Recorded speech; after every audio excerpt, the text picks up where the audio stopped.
Hi everyone, welcome to my YouTube channel Ayur Gyan Kendra. अगर आप इस चैनल पर नए हैं तो जल्दी सब्सक्राइब करें and hit the bell icon और वीडियो देखें, लाइक करें एंड शेयर करें।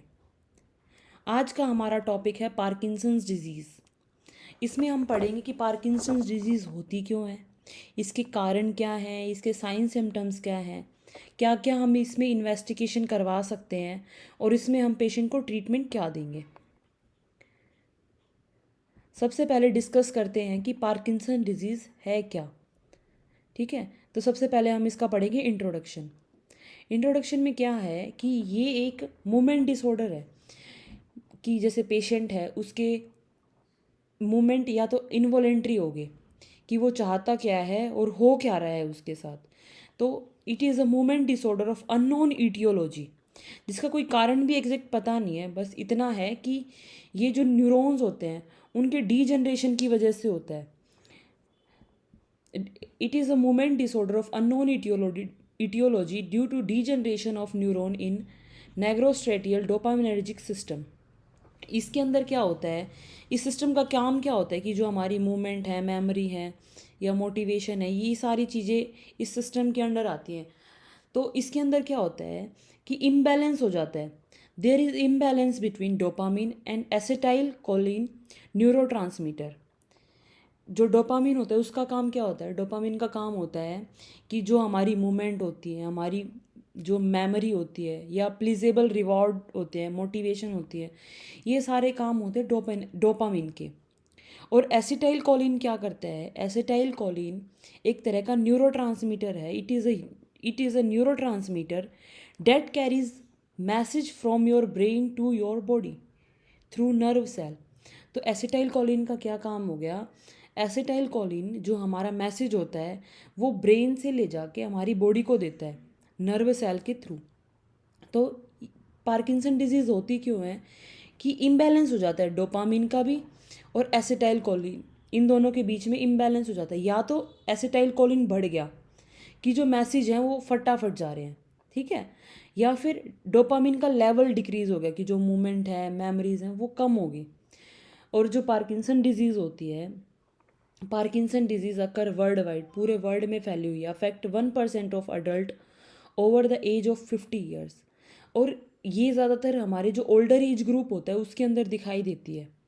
ये नहीं है कि ये मेल को ज़्यादा इफेक्ट करी है फीमेल को, ये दोनों सेक्स रेशोज़ होती है, जो दोनों सेक्स हैं उन दोनों को इक्वली ही अफेक्ट कर रहा है। और जैसे नंबर 1 जो न्यूरो डिजनरेटिव डिसऑर्डर है वो है अल्जाइमर डिजीज़, और सेकंड नंबर पे आता है पार्किंसन डिजीज़। तो ये एक second most commonest neuro neuro degenerative disorder है अल्जाइमर डिजीज़ के बाद। अब आते हैं इसके, हम पढ़ेंगे आगे कॉजेज़। कॉजेज़ क्या क्या हैं कि एक तो ये इडियोपैथिक है, जो हमने सबसे पहले पढ़ा ही है कि अननोन ओरिजिन, ठीक है, अननोन ईटियोलॉजी, तो इडियोपैथिक है। दूसरा ड्रग इंड्यूस है। ड्रग इंड्यूस जैसे फेनोथाइजीन्स हैं, मेटाक्लोप्रोमाइड है या रेजर पाइन है। तो ये तीनों जो ड्रग्स होती हैं, मेनली इन तीनों ड्रग्स के अंदर क्या होता है कि ये तीनों ही ड्रग डोपामाइन, तीनों ये वाली तीनों ड्रग्स जो क्या करती हैं, डोपामिन को ब्लॉक कर देती हैं, ठीक है, मतलब डिप्लीशन कर देती हैं। दो तीनों ही ड्रग से ऑलमोस्ट सेम ही काम करती हैं कि जो डोपामिन है उसका कंप्लीट डिप्लीशन कर देती हैं।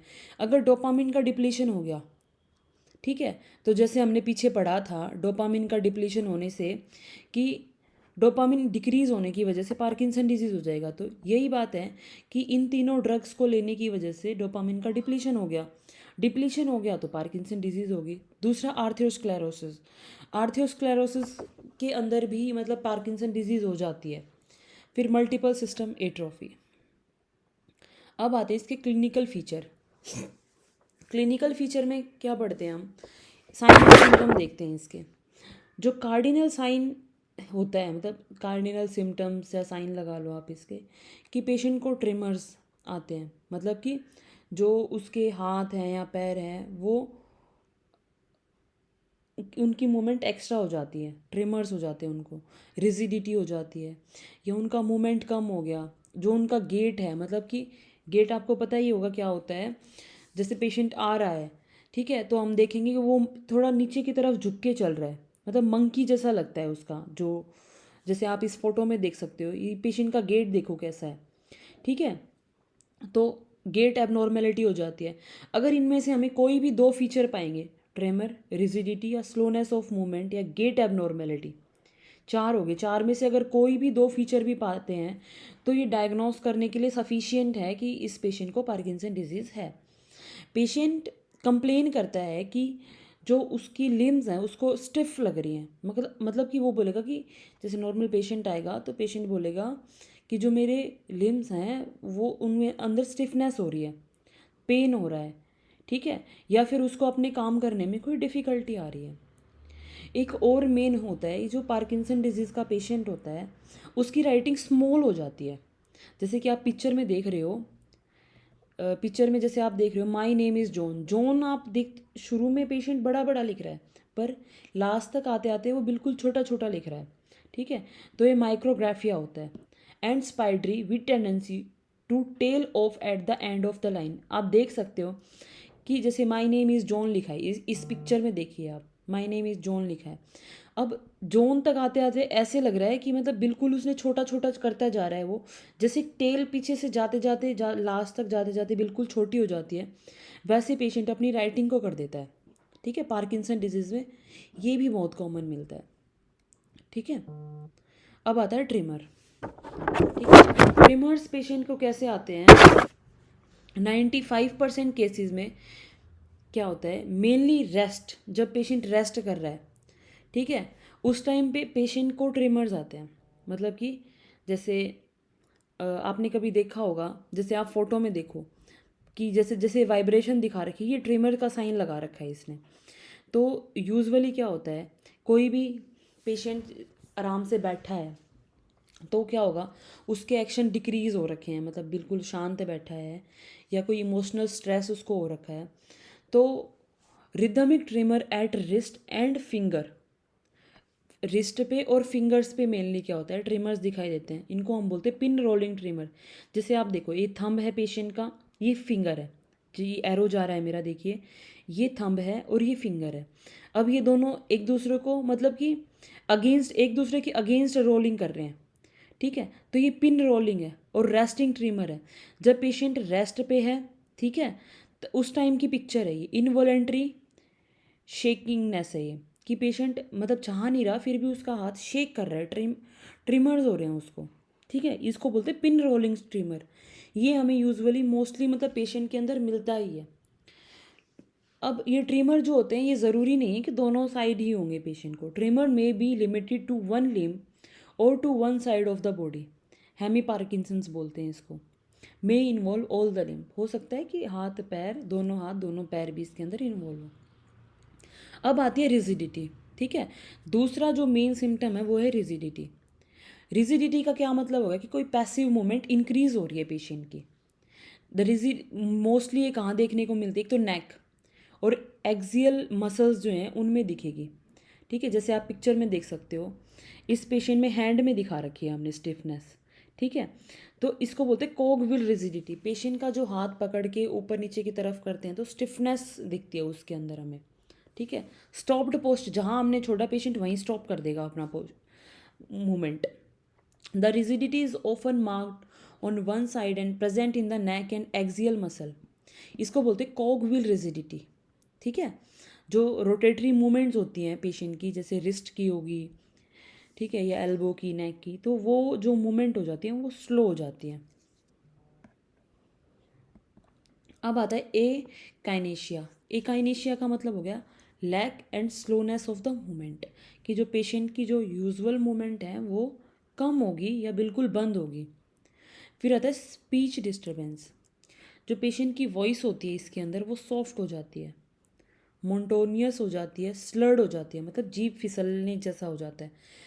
और जो पेशेंट बोलता है अपनी नॉर्मल से जल्दी जल्दी जल्दी जल्दी बात करेगा वो, ठीक है। Increase salivation with dribbling is frequent. बार बार मतलब पेशेंट का जो सलाइवा है, सलाइवेशन है, वो इंक्रीज हो जाता है। फिर आता है gait and posture. Gait and posture में क्या देखते हैं हम? The posture is some time called simian to describe the forward bending. Patient क्या हो जाता है, नीचे की तरफ झुक जाता है, जैसे एक मंकी नहीं झुक जाता, उसी तरह से हमें पार्किंसन का पेशेंट नीचे मंकी की तरह झुका हुआ लगेगा। ठीक है, वो अपनी जो आर्म्स हैं उनको ज़्यादा नहीं हिलाएगा डुलाएगा, फेशियल एक्सप्रेशन ज़्यादा नहीं देगा। ठीक है, पेशेंट क्या करेगा, patient walk with short step, छोटे छोटे स्टेप चलेगा। उसकी जो चलते टाइम जो आर्म की स्विंगिंग होती है वो कम हो जाएगी, फैसिनेटिंग गेट बोलते हैं जिसको हम। ठीक है, ब्लिंकिंग रेट कम हो जाएगा, बैलेंस जो होगा इम्पेयर्ड हो जाएगा, पेशेंट डगमगाना स्टार्ट हो जाता है पार्किंसन डिजीज़ के अंदर। ठीक है, तो मेन तो इसमें क्या होता है कि जो हमने देखा है अभी तक साइन सिम्टम्स में, मेन पेशेंट को ट्रिमर होते हैं, रिजिडिटी, ये हमें मोस्टली पेशेंट के अंदर मिलते ही मिलते हैं। Akinesia, speech disturbance, gait and posture, ये भी हमें बहुत मतलब गेट एंड पोस्चर इंस्टेबिलिटी हमें मोस्टली पार्किंसन के पेशेंट में देखने को मिलती है। फिर आता है gastrointestinal symptoms. Gastrointestinal जो जीआईटी से रिलेटेड है, पेशेंट को हार्ट बर्न हो जाएगा, डिस्फेजिया, कॉन्स्टिपेशन, वेट लॉस होना स्टार्ट हो जाएगा। उसके अलावा cognitive autonomic and sensory disturbance, इसके अंदर पेशेंट की जो सोचने की शक्ति है वो कम हो जाएगी। डेली एक्टिविटीज़ में पेशेंट अपना अच्छे से इंटरेस्ट नहीं दिखाएगा, disinterest in daily activities. Inattentiveness are frequently seen. ठीक है, कि मतलब जैसे आप पेशेंट को कुछ बोल रहे हो तो वो आपकी बात को मतलब अच्छे से सुन नहीं रहा, इग्नोर कर रहा है। ठीक है, तो ये हमें पार्किंसन के पेशेंट में दिखने को मिलेगा। डिप्रेशन बड़ा कॉमन हो जाता है ऐसे पेशेंट के अंदर। फिर एक हमें दिखता है ऑटोनॉमिक डिसफंक्शन।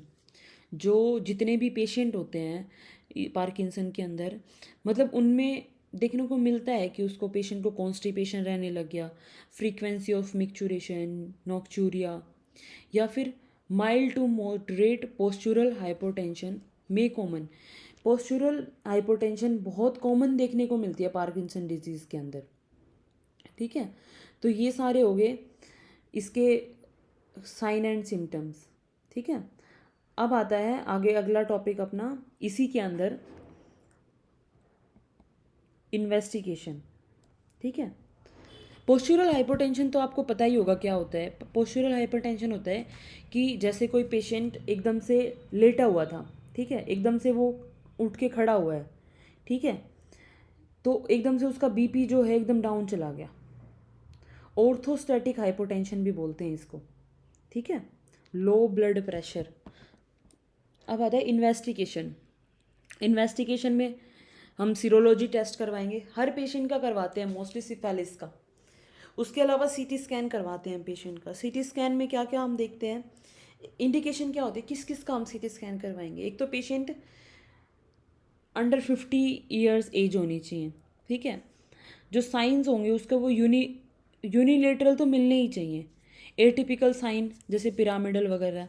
ठीक है, उसके अलावा हम टेस्ट कराएंगे test to exclude Wilson disease, जो सेकंड टू फोर्थ डिकेड, मतलब कि सेकंड और फोर्थ डिकेड के बीच में जितने पेशेंट हैं उनका विल्सन्स डिजीज़ रूल आउट करने के लिए हम टेस्ट कराएंगे, LFT, serum copper, urine copper. उसके अलावा एमआरआई ब्रेन कराते हैं हम। ठीक है, अब आता है पेशेंट का ट्रीटमेंट। ट्रीटमेंट जो भी अंडरलाइन कॉज है, जैसे मान लो कि पेशेंट को किसी ड्रग की वजह से हुआ है, ठीक है, तो उस ड्रग का विड्रॉल कराएंगे। Withdraw the drug in drug induce Parkinson, drug की वजह से जो हुआ है उसमें हम जो भी पेशेंट ड्रग ले रहा है और उसको उस ड्रग की वजह से पार्किंसन हो रहा है तो उसका विड्रॉल कराएंगे, उसकी बंद करवा देंगे हम वो ड्रग। उसके अलावा मेन जो हम यूज़ करते हैं लीवोडोपा प्रिपरेशन। ठीक है, लीवोडोपा प्रिपरेशन क्या करती है कि जो न्यूरोट्रांसमीटर होते हैं डोपामिन, ठीक है, उनको रिप्लेस कर देती है, जो डोपामिन लॉस्ट हुए हैं उनको रिप्लेस कर देगी। इसके अंदर लीवोडोपा हम 500 mg लेते हैं। उसके अलावा लीवोडोपा की प्रिपरेशन आती है कार्बिडोपा प्लस लीवोडोपा। ठीक है, मतलब कि ब्रांड नेम का तो मुझे एग्जैक्ट मतलब ये है कि सिनडोपा प्लस करके टैबलेट आती है जिसमें कार्बिडोपा और लीवोडोपा होती है, ये हम पेशेंट को देते हैं। इसमें क्या होता है कि जब हमें प्रिपरेशन देते हैं तो हमें तुरंत रिजल्ट मिल जाते हैं उस चीज़ के, पेशेंट को रिलीफ होना स्टार्ट हो जाता है। तो ये या तो ये समझ लो कि पार्किंसन डिजीज़ को रूल आउट करने के लिए हम ये ड्रग यूज़ कर रहे हैं, प्लस इसकी थेरेपी है ये कि ये डोपामिन जो लॉस्ट न्यूरोट्रांसमीटर है हमारे, उनको रिप्लेस कर देगी। फिर दूसरा आता है अमेंटाडीन। ये एंटी डिस्काइनेटिक मेडिसिन होती है। ये क्या करती है, ये हम 100 से 200 mg में यूज़ करते हैं, जिसको माइल्ड डिजीज़ है कि थोड़ा जो सिम्टम्स हैं वो थोड़े आ रहे हैं, पर पेशेंट के अंदर डिसेबिलिटी कोई नहीं आई है अभी, उसके अंदर हम ये यूज़ करते हैं। फिर आता है एंटीकोलिनर्जिक।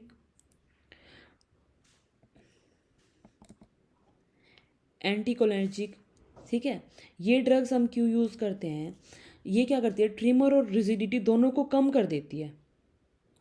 ठीक है, ट्राईहेक्साइल फेंटाइडिल 4 to 8 mg, बेंजोट्रोपिन 1 to 1.5 mg। ठीक है, ये हम कई पेशेंट होते हैं, जैसे कई ड्रग्स होती है हम नहीं दे सकते किसी पेशेंट को, कॉन्ट्रा इंडिकेटेड होती है, तो ये वाली ड्रग्स कॉन्ट्रा इंडिकेटेड है।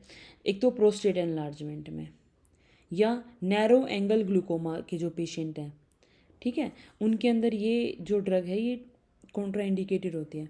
एंटीहिस्टामिनिक देते हैं हम पेशेंट को, डाइफेनाइहाइड्रामीन। ठीक है, उसके अलावा हम पेशेंट को क्या देते हैं, एक हर मतलब कि ये सारी ड्रग्स एक ही पेशेंट में नहीं जाती, कुछ किसी में जाएंगी, कोई किसी में जाएगी।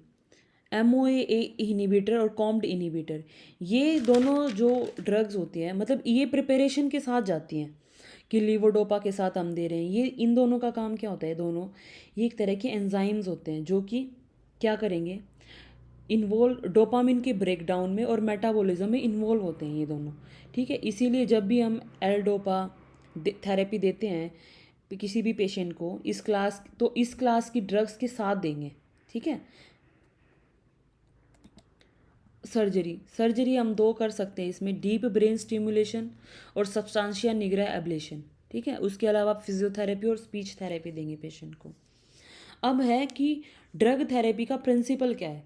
ठीक है, किसे देते हैं, एक तो हम ओल्ड एज ग्रुप में एंटीकोलर्जिक ड्रग्स नहीं देते। मैंने आपको यहाँ बताया था कि एंटीकोलर्जिक ड्रग्स हम जो प्रोस्टेट के पेशेंट होते हैं, ठीक है, प्रोस्टेट एनलार्जमेंट वाले को, उनको नहीं देते। ठीक है, तो अवॉइड एंटाकोलर्जिक इन ओल्ड एज। इससे क्या होता है कि बार बार यूरिन रिटेंशन, इसकी वजह से यूरिन रिटेंशन और ग्लूकोमा हो सकता है, तो इसको अवॉइड करने के लिए देते हैं। उसके अलावा हम लीवोडोपा अर्ली यूज़ नहीं करते। ठीक है, एकदम से ये नहीं है कि हमने पेशेंट आया और लगा पार्किंसन है तो एल्डोपा दे दिया। उसके अलावा avoid intake of vitamin B6 along L dopa. ठीक है, और न्यूरोप्रोटेक्टिव थेरेपी देंगे इसके साथ साथ पेशेंट को। आई होप आपको ये टॉपिक बहुत अच्छे से समझ में आ गया होगा। पार्किंसंस डिजीज़ मेनली ये होता ही क्यों है, क्योंकि इसके अंदर मेन कारण होता है कि जो हमारा एसिटाइल कोलिन है और डोपामिन है, उसके इम्बैलेंस की वजह से होता है। या तो एसिटाइल कोलिन बढ़ गया या डोपामिन कम हो गया। ठीक है, क्लिनिकल फीचर आपने इसके देख लिए, साथ साथ में मैंने इनकी फ़ोटो के साथ एक्सप्लेन किया है, तो आपको जानने में आसानी भी होगी।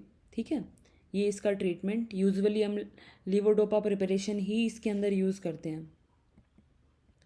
Thank you. आई होप आप सबको ये वीडियो पसंद आई होगी। Please like share and subscribe. Thank you.